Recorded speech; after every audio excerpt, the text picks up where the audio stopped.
Bonjour, bienvenue dans la cuisine d'Annie. Aujourd'hui, c'est la 4e capsule sur les hors-d'œuvre et je vais vous concocter des petits crostini au prosciutto, figues macérées au Porto et parmigiano reggiano. Pour commencer, les ingrédients. Tout simple encore une fois pour cette entrée. On va avoir besoin de pain baguette de préférence. Il n'est pas obligé d'être frais parce que c'est pour faire des petits croûtons. Ici, j'ai mon fromage parmesan, frais de préférence parce que je vais faire des copeaux avec. Un petit peu de basilic pour la décoration, des figues séchées et du prosciutto tranché mince. Sans oublier le fameux Porto et l'huile d'olive pour les croûtons. Alors, la première étape de cette recette, ça va être de faire... si on veut macérer les figues dans le Porto. Ici, les figues séchées, là, la tige est quand même assez raide, fait que je vais l'enlever. Et puis, je vais couper mes figues en deux. Et voilà. Je vais les mettre dans mon chaudron ici, tout au complet. Avec mon Porto ici présent. Les quantités vont toutes être inscrites sur le blog. Voilà les figues coupées et prêtes à insérer, à introduire à l'intérieur de notre Porto. Le but, c'est d'emmener le Porto à ébullition et de laisser mijoter le tout environ 20 minutes jusqu'à ce que les figues soient réhydratées, devenues moelleuses à souhait, puis vont être gonflées, là. Ils vont avoir aussi changé de couleur. Laisse mijoter à feu doux quand même. Pendant ce temps, je vais faire mes croûtons, mes crostini, comme on dit en italien, avec le pain que j'ai tranché quand même d'une épaisseur pas trop grosse, parce qu'il faut que ça rentre dans la bouche une fois qu'il va être rempli de la garniture.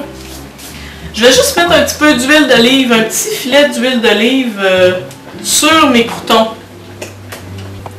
Voilà, juste un peu d'huile dans mon petit ramequin, et puis avec un pinceau, je vais les badigeonner légèrement sur toute la surface. Avec de la musique super rythmée, hein? Ça donne le goût d'aller plus vite. Et voilà, mes croûtons sont prêts à envoyer au four. Je les mets à 350. Et puis ça va être juste un petit peu pour les faire griller, mais pas trop. Pour qu'ils soient croustillants, mais encore tendres à l'intérieur. Entre-temps, mes figues et mon Porto commencent à mijoter. Et ça sent vraiment bon.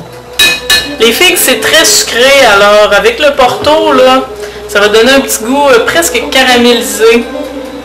Puis après ça, en plus, avec le Porto, je vais le faire caraméliser pour décorer le croûton encore plus. Alors, pendant que ça bout pas trop fort, à feu très doux, je viens de le baisser, je vais me pratiquer à faire des copeaux. Utilisez un couteau économe pour faire ça, c'est le meilleur truc. Vous pouvez aussi prendre un couteau du chef ou un petit couteau, mais c'est moins précis, là. Ça va être un peu plus délicat, plus sûr que le copeau va être mince. Alors ici, j'ai mon morceau, je l'ai mis bien à plat. Et tout ce que je fais, c'est je pousse. Là, je le fais pas trop long, sinon ça a tendance à casser. J'essaie de les faire ronds le plus possible. Plus je vais vers l'intérieur du morceau, je me rends compte qu'il est plus tendre, il est moins sec, fait qu'il casse moins. Et vous faites des petits copeaux, ça va être pour décorer le croûton tout à l'heure. Alors au bout d'une vingtaine de minutes, mon Porto a réduit et commence à devenir un petit peu plus sirupeux. Mes figues sont prêtes, je vois qu'elles sont cuites. C'est sûr que la peau va toujours rester un petit peu raide quand même, mais l'intérieur est très tendre. Alors je vais les sortir avec une cuillère à trous, un écumoire. Et je vais laisser le reste du Porto réduire encore et encore pour que ça me donne vraiment un sirop de Porto et de figues. Vous voyez, ça n'a pas pris beaucoup de temps. C'est vraiment une consistance sirupeuse que je voulais. Quand il va refroidir, là, il va figer presque. Alors, je réserve de côté et puis je suis rendue au montage. Nous voici maintenant rendus au moment du montage. Montage très facile et simple. Ici, j'ai mes tranches de prosciutto. Je les ai coupées en deux pour que ça soit moins salé. Parce qu'une tranche par crouton, là, ça va être assez quelque chose. Je la plie en deux. Et là, ici, j'en mets une tranche là-dessus.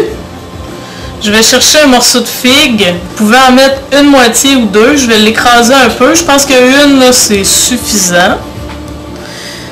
Et ensuite, je vais y mettre mon petit crouton par-dessus. C'est très simple comme entrée. Vous voyez, c'est typiquement, si on peut dire, italien. La simplicité même, mais tout va être savoureux et délicieux. Wow, tiens. Et voilà mes beaux petits croutons. Vous voyez, j'ai finalement changé d'idée. Je les ai mis de l'autre côté. Ça va faire comme un petit récipient quand je vais mettre un petit peu mon coulis, mon sirop de Porto à l'intérieur. Juste quelques gouttes pour donner encore plus de saveur. Là, ici, je vais me faire une petite déco dans l'assiette. Et voilà, nos petits crostini au prosciutto et figues macérées dans le Porto. Bon appétit!